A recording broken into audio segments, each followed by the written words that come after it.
அனைவருக்கும் வணக்கம். மற்றொரு இனிய காணொலி காட்சியின் வாயிலாக உங்கள் அனைவரையும் சந்திப்பதிலே நான் பெருமகிழ்ச்சி கொள்கிறேன். யோகக்கலை அல்லது தியானம் அல்லது வாசி அல்லது மோட்சத்திற்கான தேடுதல் என்பது மனிதர்களுக்கு மட்டும்தான் இருக்கிறது என்று பொதுவாக நாம் கருதி இருக்கிறோம். ஆனால் மனிதர்களுக்கு அப்பாற்பட்டும் கூட பல ஜீவராசிகள் இந்த யோகக்கலை குறித்தான ஆர்வத்தை காட்டுவதை அவ்வப்போது நிகழக்கூடிய நிகழ்வுகள் மூலமாக அறிந்து கொள்ள முடிகிறது. ஞானபிதா சுவாமி சிவானந்த பரமஹம்சர் அவர்கள் சித்தவித்தை உபதேசத்தை செய்து கொண்டிருப்பார். அவ்வப்போது தான் அமர்ந்திருந்த குடிலுக்கு பின்பக்கமாக சென்று சிறிது நேரம் கழித்து வருவது வழக்கம். சுவாமி எதற்காக இப்படி அடிக்கடி பின்பக்கம் சென்று வருகிறார் என்று அங்கிருந்த சுவாமியின் அன்பர்களுக்கு ஒரு சந்தேகம் ஏற்பட்டது. இதை எப்படியாவது கண்டுபிடித்து வர வேண்டும் என்பதற்காக சுவாமி சென்றதும் அவர் பின்னாலேயே சென்று பார்த்தார்கள். சுவாமி இருந்த குடிலுக்கு பின்பக்கம் சில சர்ப்பங்கள் படம் எடுத்தபடியாக கதி செய்து கொண்டிருந்தன. சித்தவித்தை என்கிற வாசிகதியை செய்து கொண்டிருந்தன. அவைகளிடத்திலே சுவாமி சொன்னதெல்லாம் விளங்கியதா, உபதேசம் எல்லாம் உங்களுக்கு புரிந்து விட்டதா என்றெல்லாம் கேட்டார். அவை தலையை அசைத்து புரிந்ததாக சொல்லிய இந்த காட்சிகளை எல்லாம் பார்த்தவர்கள் நம்முடைய வயதிலே மூத்த சித்த வித்தியார்த்திகள் சொல்லி நாம் கேள்விப்பட்டிருக்கிறோம்.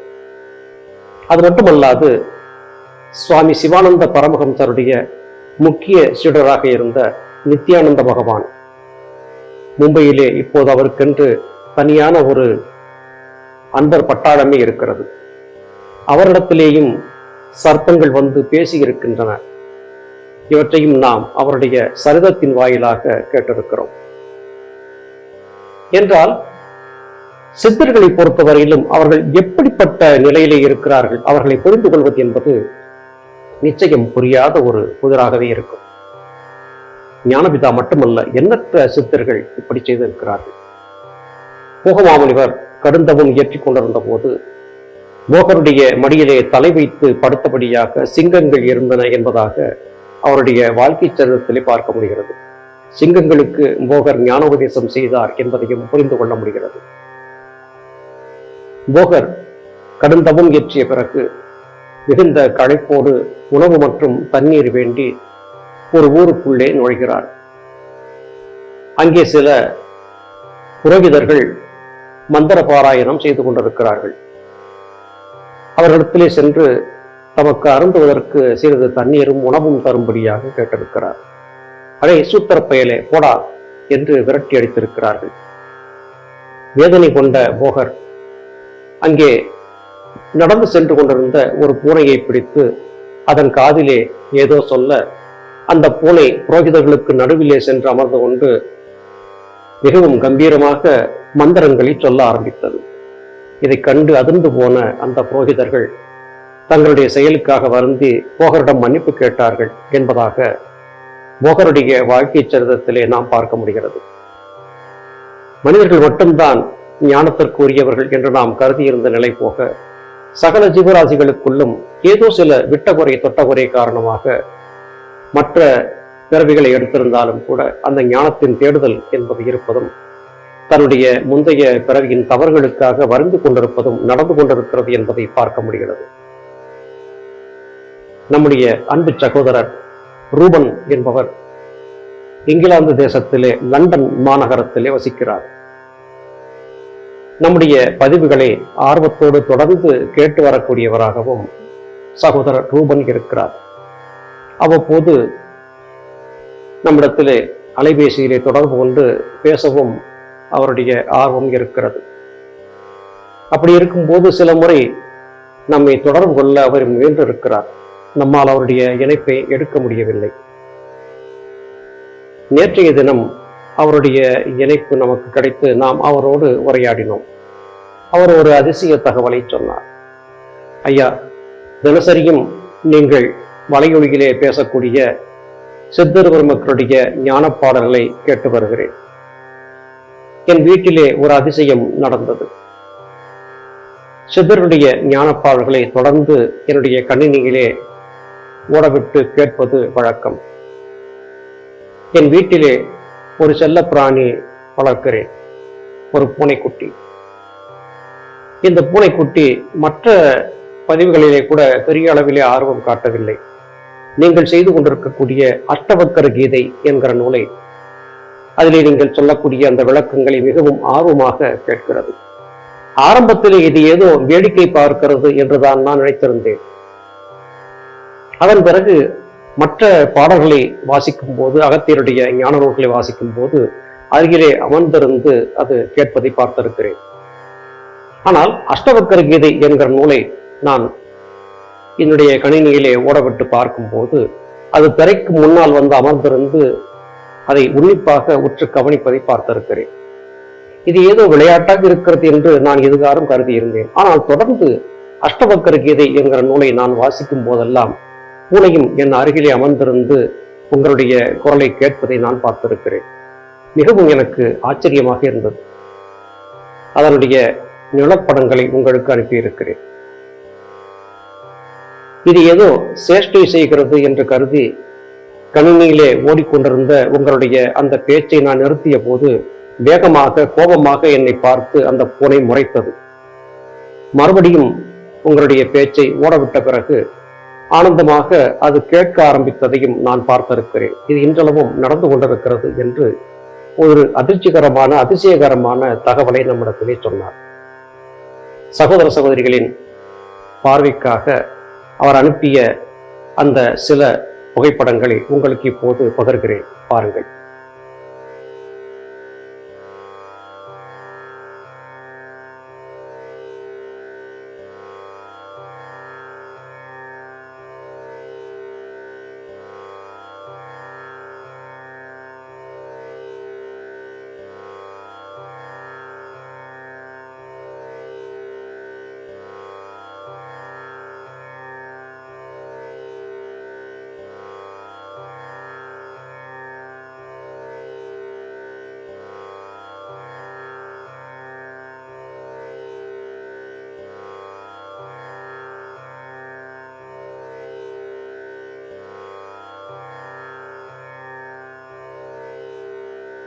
அது மட்டுமல்லாது சகோதரர் ரூபன் அவருடைய குரலிலேயே சொல்லிய அந்த சிறிய விளக்கத்தையும் இப்போது கேளுங்கள். ஐயா வணக்கம். இது நான் 14 நோட் பண்ணி இருக்கிறேன் ஐயா. ஆனா எனக்கு அந்த 14 நோட் பண்ணீங்க 14 கவனிச்சு இருக்கிறேன். ஆனா இது அது என்ன செய்யறது ஏதோ சும்மா சாதாரணமா தான் நினைச்சேன். ஆனா பிறகுதான் உத்து பார்க்கும்போது சில வேளை இதை நிறுத்தினா கூட என்ன ஒரு மாதிரி முறைக்கு பார்க்கும். அப்படி இதன் மூலம் பிறகுதான் நோட் பண்ணும் இது நொண்டு இதை கேட்டுட்டு இருக்கிறார் போலதான் இருக்குன்னு. இது நான் கவனிச்ச போட்ட படம் தான். இதுக்கு மேல நீங்க முதல்ல இருந்து சொல்லும் போதோட முதலாவது பாகம் 2வது 3வது பாகத்திலிருந்து தான் நினைக்கிறேன் கேட்டுட்டு இருக்கேன். அதிசயமா இருக்கு. அருமை சகோதர சகோதரிகளே, நாம் நல்ல வண்ணமாக இந்த உலகிலே வாழ்ந்து கொண்டிருக்கிறோம். ஆனால் யோக சாதனத்திலே பயிற்சியை தீவிரமாக செய்திருந்தாலும் கூட ஏதோ சில காரணங்களால் விட்டகுறை தொட்டகுறை காரணமாக வேறு உயிர்களாக பிறக்க வேண்டிய அவசியங்களும் கூட ஏற்படக்கூடும்.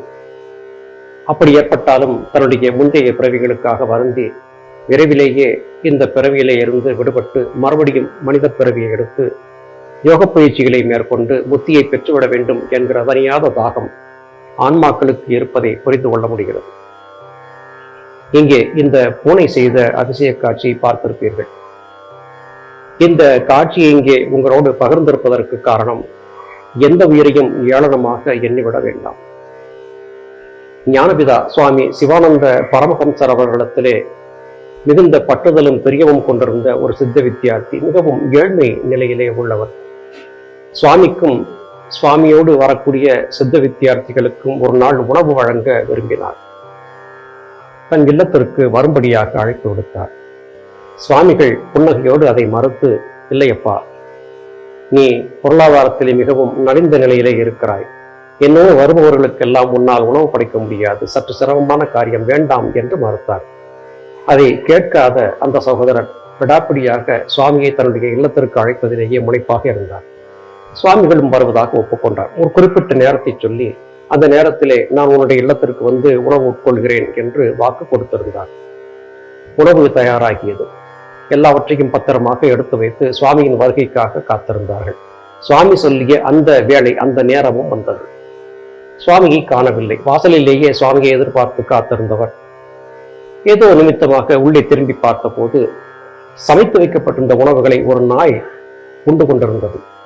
அடடா, சுவாமிக்காக வைத்திருந்த உணவை இந்த நாய் உண்டு விட்டதே என்று கோபம் கொண்ட அந்த சித்த வித்தியார்த்தி கொதிக்கும் வெந்நீரை எடுத்து அந்த நாயின் மேலே ஊற்றினார். நாய் அழுது ஓலமிட்டபடியாக அங்கிருந்து ஓடிவிட்டது. பொழுதும் போய்விட்டது. சுவாமிகள் வரவே இல்லை. சுவாமிகளை சந்தித்து அவர் வராததற்கான காரணத்தை கேட்பதற்காக அந்த சித்த வித்தியார்த்தி சுவாமிகளை பார்க்க சென்றார். சுவாமிகள் ஒரு துண்டை மேலே போர்த்தியபடியாக அமர்ந்திருந்தார். சுவாமி, தாங்கள் என் வீட்டிற்கு உணவு உண்ண வருவதாக சொன்னீர்கள், ஆனால் வரவில்லையே என்று கேட்டார். யார் சொன்னது நான் வரவில்லை என்று? நான் வந்தேன், நீதான் என் மேலே வெந்நீரை ஊற்றினாயே, ஏதோ பார் என்று துண்டை எடுத்து காட்டினார். உடலில் ஆங்காங்கே வெந்நீர் பட்ட கொப்பளங்கள் இருந்தன. இதை பார்த்து அதிர்ந்து போன சித்த வித்தியார்த்தி, ஐயோ சுவாமி, வந்தது தாங்களா? தாங்கள் நாய் உருவத்திலேயே வந்திருந்தீர்கள். இதை தெரியாது, அறிந்து கொள்ள முடியாத முட்டாளாகி போனேனே என்று வேதனையோடு வருந்தி சுவாமியிடத்திலே மன்னிப்பு கோரினார். சுவாமி சொன்னார், சித்தர்கள், மகான்கள், யோகிகள் என்பவர்கள் நீ நினைப்பதை போன்ற உருவத்திலே தான் உன்னை தேடி வருவார்கள் என்பது இல்லை. எந்த உருவத்திலும் அவர்கள் வருவார்கள்.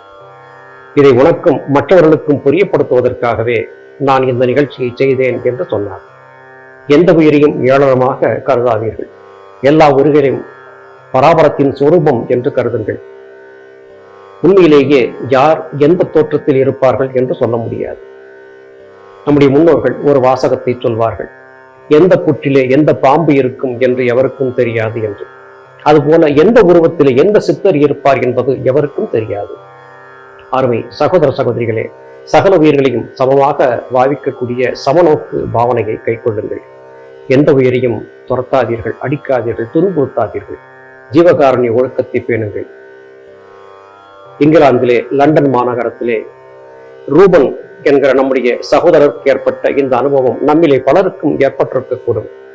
நாம் அவற்றை கவனிக்காமல் விட்டிருந்திருக்கக்கூடும். சித்தர்களுடைய பாடல்களை ஒளிப்பதிவு செய்யும் போது சில வேளைகளிலே என்னுடைய ஒளிப்பதிவு அறைக்கு அருகிலே இருக்கிற பொங்கன் மரத்திலே பறவைகள் வந்து அமர்ந்திருந்து கூக்குரலிடுவதை பார்த்திருக்கிறேன்.